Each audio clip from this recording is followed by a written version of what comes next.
तो कैसे हैं मेरे प्यारे साथियों, उम्मीद है सभी अच्छे से होंगे, स्वस्थ होंगे, बढ़िया होंगे। साथियों आप सभी को बहुत बहुत स्वागत और एक नए एपिसोड में। आज की इस एपिसोड में हम लोग बात करने वाले हैं कि आपका जो क्लास 10 का है वो क्लास 10 का दो चर वाला रैखिक समीकरण, ये दो चर वाले रैखिक समीकरण में कुछ ऐसे समस्या हैं जो कि हम लोगों को समझ में ही नहीं आता है। ठीक, कुछ प्रॉब्लम को हम लोग सॉल्व कर पाते हैं विलोपन विधि के द्वारा, प्रतिस्थापित विधियों के द्वारा, वज्रगमन विधियों के द्वारा। हालांकि इसमें वज्रगमन विधि बिल्कुल है ही नहीं आप लोगों का।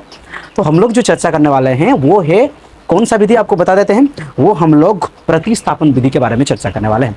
तो हम लोग तो काफ़ी सारे चर्चा किए हैं प्रतिस्थापित विधि के बारे में, लेकिन कुछ समस्याओं को आज हम लोग हल करने जा रहे हैं।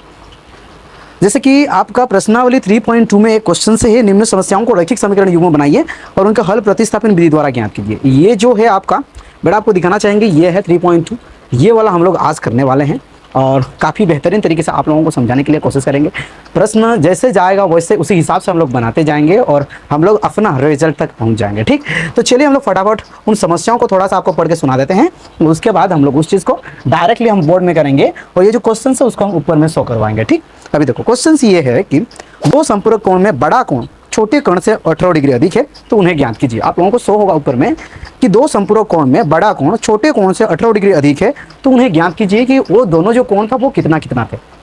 ठीक है बेटा, अभी हम लोग उन चीज़ को सॉल्व करेंगे यहाँ पे। तो क्वेश्चन जिस हिसाब से दिया गया है उस हिसाब से हम लोग बनाएंगे। ठीक है, माना कि लिख दीजिएगा, माना कि, है ना, माना कि कोण दोनों कितना कितना बोलो, x एवं y है ना बेटा। इस तरीके से लिखना पड़ेगा, माना कि कोण दोनों कितना है, x डिग्री है ना, x डिग्री एवं y डिग्री है। ठीक है बेटा, अभी आपको यहाँ पे बताएंगे थोड़ा सा कि ये जो बताया गया है दो संपूरक कोण कब होता है, आप मुझे बताओ। संपूरक कोण कब कहलाते हैं हम लोग, जब अगर दो एंगल्स अगर सही से सुनिएगा, अगर दो एंगल्स आपका 180 डिग्री हो रहा है तो उसी को संपूरक कहेंगे। और पूरक मतलब क्या, अगर दो कोण का ऐड करने के बाद अगर 90 डिग्री हो रहा है तो उसी को हम लोग पूरक कोण कहेंगे। ठीक, पूरक और संपूरक में अंतर थोड़ा सा ध्यान रखिएगा। हमेशा के लिए याद करने का जो ट्रिक है बेटा आपको बता देते हैं। पूरक उसमें 3 अक्षर होते हैं, तो 180 डिग्री और 90 डिग्री में से छोटा कौन है, 90 डिग्री ना बेटा। तो पूरक को ये 3 अक्षर है, इसीलिए इसमें 90 डिग्री कंसिडर कर लो इस तरीके से। संपूरक में 4 अक्षर है, इसीलिए उसमें 180 चला जाएगा ज्यादा। ठीक है, 4 और 3 में से 3 छोटा है, 4 ज्यादा है। 90 और 180 में से 90 छोटा है, 180 ज्यादा है। इस तरीके से आपको याद रखना पड़ेगा। अगर आपने इस तरीके से याद रख लिया तो फिर वो हमेशा के लिए रह जाएगा।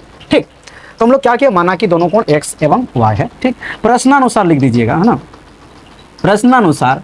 प्रश्नानुसार क्या गया है कि दोनों को दो संपूरक कोण, तो x plus y equal to कितना है, 180 डिग्री। ठीक है बेटा, ये प्रश्नानुसार होगा। किस लिए, क्योंकि दोनों संपूरक कोण का योग कितना है, 180 डिग्री, उन्होंने ही बताया है। ठीक है, उसके बाद बता रखा है कि बड़ा कोण छोटे कोण से कितना डिग्री अधिक है, 18 डिग्री अधिक है। तो बड़ा कोण मान के चलो हम लोग इसको ले लेंगे बड़ा कोण, इसको लेंगे हम लोग छोटा कोण। तो बड़ा कोण प्रश्नानुसार और एक है, बड़ा कोण जो है वो आपका छोटा कोण से कितना डिग्री है, छोटा कोण कितना है, y डिग्री से कितना अधिक है, बोलो कितना अधिक है, 18 डिग्री अधिक है। मतलब 18 डिग्री यहाँ पे क्या कर दो बेटा, जोड़ दो। ठीक है, समझ में आएगा। अभी अगर इस चीज को हम लोग इधर लाएंगे, imply that x minus y equal to कितना आ गया, 18 डिग्री। ठीक है बेटा, ठीक है, ये आपका समीकरण सेकंड हो गया और ये आपका समीकरण फर्स्ट हो गया। ठीक है, कोई किसी प्रकार का दिक्कत नहीं। अभी दोनों समीकरण को बोल रहा है कि प्रतिस्थापित विधि से हल कीजिए। सबसे पहले आपको बताना चाहेंगे कि प्रतिस्थापित विधि मतलब समझते क्या हो आप। प्रतिस्थापित विधि मतलब होता है कि बेटा अगर इस तरीके से दो समीकरण दिया है ना, तो यहाँ से x नहीं तो y को निकालेंगे, उसके बाद ई वाला इक्वेशन में हम लोग डालेंगे, यही ना।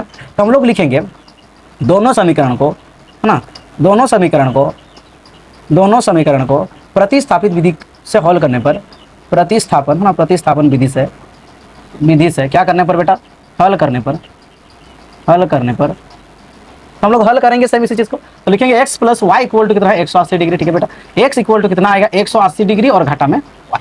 ठीक, यहाँ पे समझ में आएगा, आप मुझे बताओ। तो अगर इसको हम लोग समीकरण 3 ले लिया, ठीक है, 1 और 2 और ये 3 है ना, तो अभी लिखेंगे हम लोग समीकरण 3 को, है ना, समीकरण 3 को सेकेंड में प्रयोग या प्रतिस्थापित करने पर, ठीक है ना, जो तुम लोग लिख सकते हैं करने पर।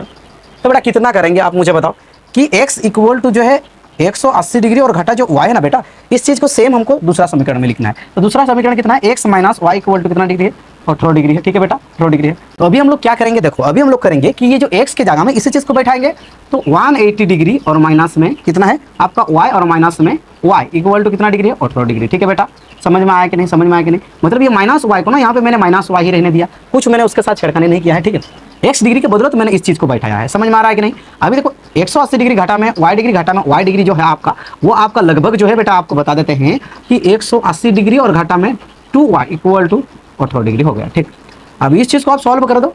आप एक काम कीजिए, उसको उधर लेके जाइए, इसको इधर लेके आइए। तो 180 डिग्री और घाटा में 18 डिग्री इक्वल टू 2y। देखो इसलिए मैंने इस तरीके से किया क्योंकि ये -2y था। ठीक है बेटा, तो उधर चले जाएगा तो फिर +2y में बन जाएगा। ठीक, तो इनको अगर सॉल्व करेंगे हम लोग, ये तो कितना हो जाएगा, 10 से 8 जाएगा तो 2 होगा, है ना, 10 से 8 जाएगा तो 2 होगा। यहाँ पे 7 से 1 जाएगा तो 6 होगा, और ये एक 162। ठीक, समझ में आया कि नहीं? 162 इज इक्वल टू 2y। यहाँ पे क्लियर है कि नहीं बेटा? आप मुझे बताओ। अब इस चीज़ को अगर y को निकालेंगे अकेला तो 162 अपॉन 2 इक्वल टू y आ जाएगा। ठीक, अभी इन चीज़ को काट दो, 2 8 है 16, 2 1 2, कितना आया? y इक्वल टू आया कितना? y equal to 81 degree. ठीक है, समझ में आया कि नहीं बेटा? y इक्वल टू कितना आया? 81 डिग्री। अभी हम लोग इस चीज़ में हम लोग क्या करेंगे, x का वैल्यू को निकालने के लिए कोशिश करेंगे। ठीक, तो y इक्वल टू 81 डिग्री को किसी भी समीकरण में तुम इसको डाल दो। ठीक है, ये वाला समीकरण में, है ना। तो अभी आप क्या लिखोगे, y का मान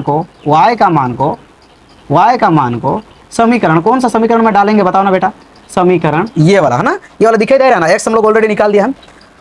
समीकरण 3 में, है ना, 3 में प्रयोग करने पर, ठीक है बेटा, प्रयोग करने पर इस तरीके से लिखना है, प्रयोग करने पर डाल दो x इक्वल टू आया कितना? x इक्वल टू आया है 180 डिग्री और घाटा में y डिग्री। तो x इक्वल टू आप मुझे बता दो कि 180 डिग्री हम लिखेंगे और y के जगह में कितना डालने वाले हैं? 81। ठीक है, तो x इक्वल टू आएगा कितना?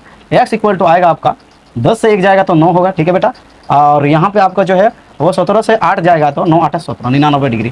कितना आया बेटा? 99 डिग्री। तो बड़ा कोण जो था आपका 99 डिग्री, और जो छोटा कोण था वो आपका 81 डिग्री। समझ में आया कि नहीं? तो लिख दीजिएगा अतः दोनों कोण, ठीक है, अतः दोनों कोण कौन कौन है बेटा? दोनों कोण 99 डिग्री एवं कौन है? एवं 81 डिग्री। समझ में आया कि नहीं? समझ में आया कि नहीं साथियों? तो इस तरीके से आपका होगा, और बाकी सारे और भी है, बाकी सारे हम लोग एक एक करके डिस्कशन करेंगे इसके बाद। और अगर वीडियो पसंद आए तो अपना साथियों को जरूर शेयर कीजिएगा और सपोर्ट थोड़ा कीजिएगा, क्योंकि बनाने में थोड़ा मजा ही नहीं आ रहा है। ठीक है, अगर सपोर्ट करेंगे तो फिर बनाने में मजा आएगा। अपना साथियों को जरूर शेयर कीजिएगा। अगर चैनल पर पहले बार आए हुए हैं तो फिर चैनल को सब्सक्राइब और लाइक जरूर कर दीजिएगा, ताकि मुझे सपोर्ट मिले। मिलते हैं नेक्स्ट एपिसोड के साथ, तब तक के लिए आप सभी को दिल से बाय।